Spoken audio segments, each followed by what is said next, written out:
இங்கே ஒரு பொண்ணு கடலில் தனியாக குளிச்சுக்கிட்டு இருக்கும்போது கீழேருந்து ஏதோ ஒன்று அவளை இழுக்கிற மாதிரி அவளுக்கு ஃபீல் ஆகுது. அப்போ பயந்து போன அவளும் அது என்னன்னு பார்க்குறான். பார்த்தா அவனோட பாய் ஃப்ரெண்டாக தான் இருப்பான். அதுக்கப்புறம் அவன் அங்கேருந்து கரைக்கு போயிடுறான். அப்போ இவன் மட்டும் தான் தனியாக குளிச்சுக்கிட்டு இருப்பா. அப்போ ஏதோ ஒன்று திடீர்னு அவளை தண்ணிக்குள்ளே இழுக்குது. அப்போ இவளும் ஹெல்ப் கேட்டு கத்துறா.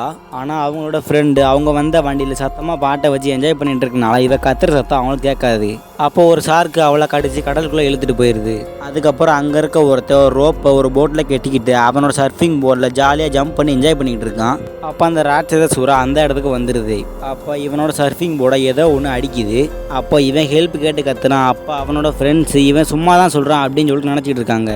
அப்போ கொஞ்ச நேரத்தில் அந்த ராட்சத சுறா அவனையுமே தண்ணிக்குள்ளே இழுத்துட்டு போயிடுது. அப்போ அவனோட ஃப்ரெண்ட்ஸ் அவனை கூப்பிட்டு பார்க்குறாங்க. ஆனால் எந்த ஒரு ரெஸ்பான்ஸுமே இல்லை. அப்போ தூரத்தில் கடலுக்குள்ளே இருந்து குமிழிகள் வரதை பார்க்குறாங்க.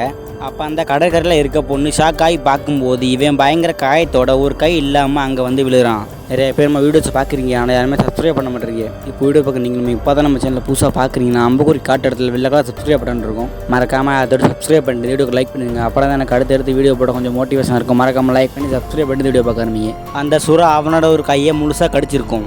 அப்போது அவனோட ஃப்ரெண்ட்ஸ் எல்லாம் அவனை தூக்கிட்டு வந்து வச்சு ட்ரீட்மெண்ட் பார்க்க ஆரம்பிக்கிறாங்க. அப்போ அவனோட கை தண்ணிக்குள்ளே விழுந்துருச்சு. யாராவது அதை சீக்கிரமாக போய் எடுத்துகிட்டு வாங்க அப்படின்னு கெஞ்சி கேட்குறான். அப்போ ஒருத்தர் வேகமாக போய் கடலுக்குள்ளே ஜம்ப் பண்ணுறான். அவன் அங்கே தேடி பார்த்ததில் அவனோட கை கிடச்சிருது. அதே டைம் அந்த சுறாவுமே அந்த இடத்துக்கு வந்துடுது. அப்போ இவனும் அந்த கையை எடுத்துகிட்டு வேகமாக நீந்தி வந்துக்கிட்டு இருக்கான். அப்போ அந்த சுறாவும் இவனை வேகமாக ஃபாலோ பண்ணி வந்துக்கிட்டு இருக்கு. அப்போ கரையில் இருக்க ஒரு பொண்ணு வேகமாக நீந்தி வந்துடு அப்படின்னு இவனை கூப்பிடுறான். உடனே அவன் கரைக்கு வந்து நூலில் உயிர் தப்பிக்கிறான். அதுக்கப்புறம் அவங்க எல்லாரும் வேகமாக கட்டான கையை எடுத்துகிட்டு போட்டில் ஏறுறாங்க. எதனாலனா ஹாஸ்பிட்டல் போனால் அவனோட கையை மறுபடியும் ஒட்ட வச்சிடலாம் அப்படின்னு சொல்லிட்டு தான் இவங்க வேகமாக போய்கிட்டு இருப்பாங்க. அப்போ அவனோட காயங்களிலிருந்து வர ரத்தம் கொஞ்சம் கொஞ்சமாக தண்ணிக்குள்ளே விழுந்துக்கிட்டே வருது.